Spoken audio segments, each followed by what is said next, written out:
Good day, everyone. Welcome to Real Conservative Headline News. I'm your host, Nathaniel. Rajkumar. Here are today's headlines.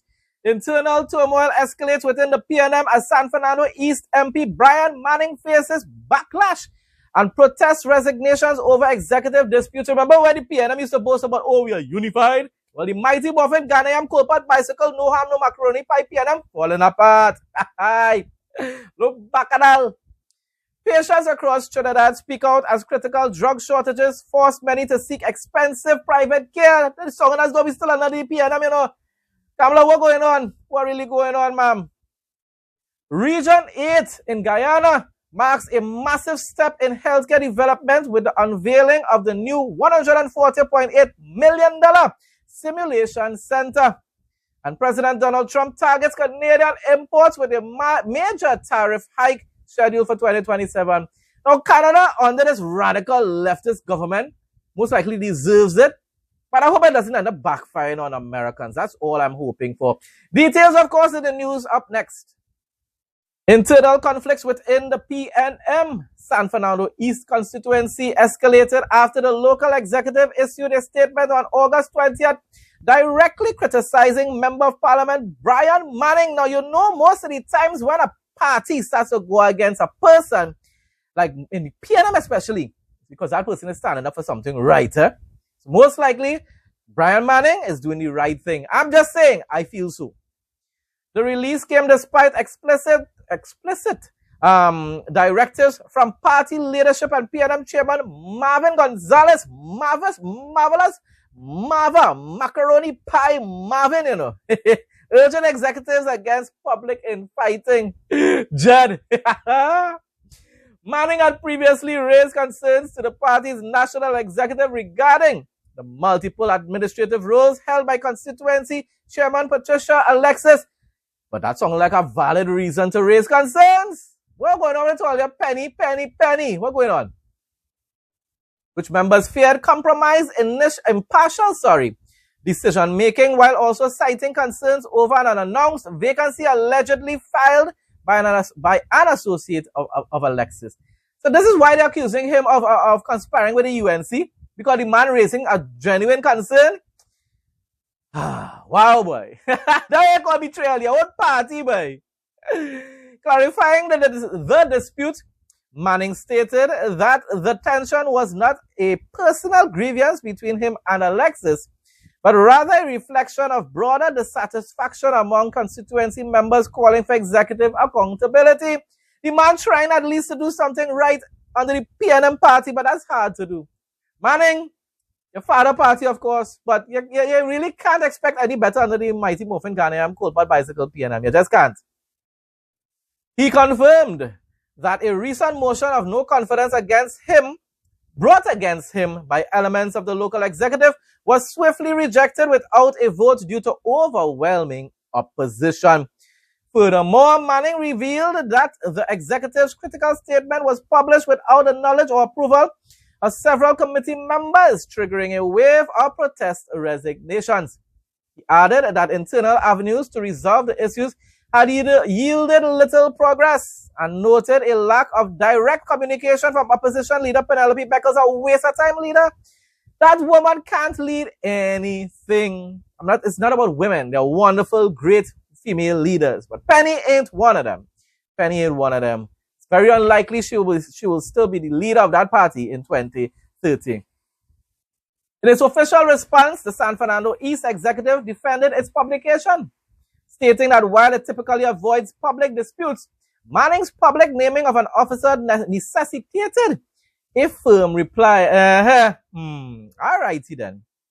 The executive emphasized that Alexis had adhered to party protocol by participating in an internal inquiry, which has since submitted a comprehensive report to party leadership. Criticizing the MP's approach, the statement asserted that legacy and lineage, referencing Manning's late father, former Prime Minister Patrick Manning, do not excuse an official from accountability or substitute for active leadership. Yeah, but the man was just raising valid concerns. I honestly don't see an issue with it. But who knows? reiterating that the stability and democratic principles of the constituency supersede any individual personality. Yeah, but PNM really doesn't have any kind of values to talk about. They're authors of confusions, destroyers of nations. They are Thanos unto themselves. So Manning, I don't know, most likely I have a feeling you are the one that you're actually the person that is in the right when it pertains to this situation. Of course, I could be wrong, but I highly doubt so.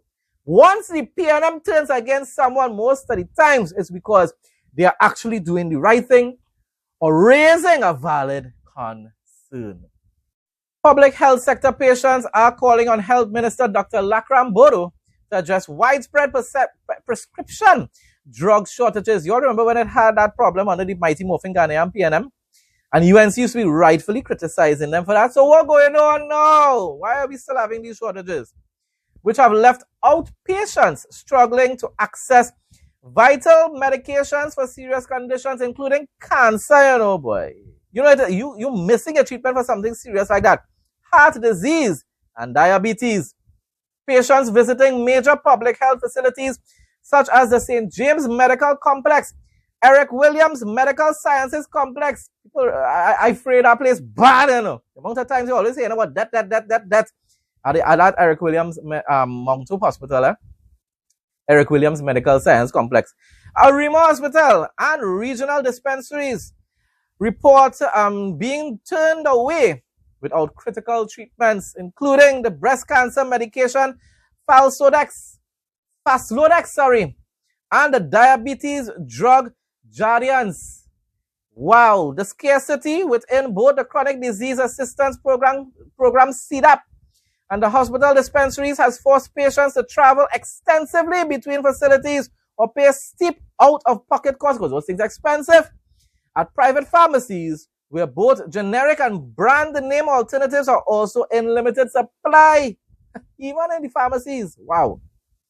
Medical professionals attribute the ongoing deficits to prolonged procurement cycles, prompting calls for an urgent review of the public health system's drug acquisition process to stabilize supply chains. Yeah, but you all came into office to be able to resolve these issues. A year later, we're still having them. That is ridiculous. Kamala, that is ridiculous. Weather report for Trinidad and Tobago on Tuesday, August 25, 2026. The general outlook for Tuesday, August 25, 2026 indicates a mix of sunshine, cloudy spells, and scattered thunderstorms across Trinidad and Tobago. While the morning and evening periods will remain mostly fair to partly cloudy, hourly projections point to a high chance of daytime showers and localized thunderstorms starting mid-morning through early afternoon. Temperatures are expected to reach a high of 30 degrees Celsius to 31 degrees Celsius, which will feel closer to 34 degrees Celsius due to high humidity, before dropping to a low of 24 degrees Celsius to 25 degrees Celsius at night. Gentle easterly winds will track around 7 to 11 miles per hour throughout the day. There is a higher likelihood of localized downpours between 9 a.m. and 2 p.m., meaning you should be prepared for potential gusty winds or street flooding during heavy showers.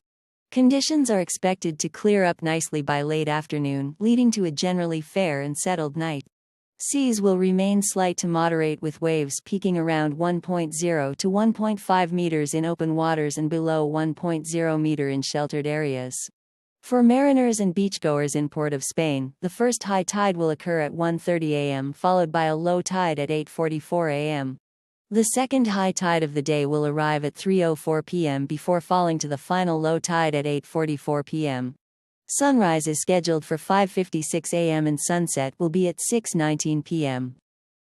Regional news now. The Ministry of Health officially commissioned a $140.8 million simulation center in Region 8 of Guyana on August the 22nd, 2026, marking a key investment in regional health sciences, education, and local workforce development.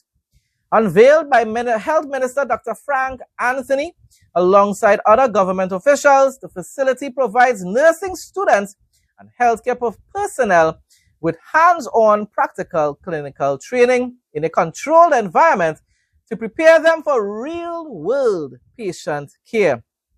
This initiative is designed to build local healthcare capacity ahead of major regional infrastructure expansions under the Irfan Ali administration, such as the new Cato Hospital, ensuring that residents of Region 8 can be trained, certified, and employed directly within their own communities. Wonderful news once again coming out of Guyana. It isn't always wonderful, but there's a lot of good news for me to be highlighting out of that country.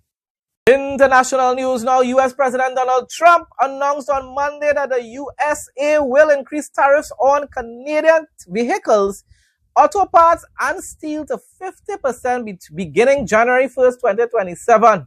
As I said before, I just hope it don't backfire on the American people. The Canadian people, they should have never voted back that radical leftist jihadist government into office. I don't know what you all were thinking.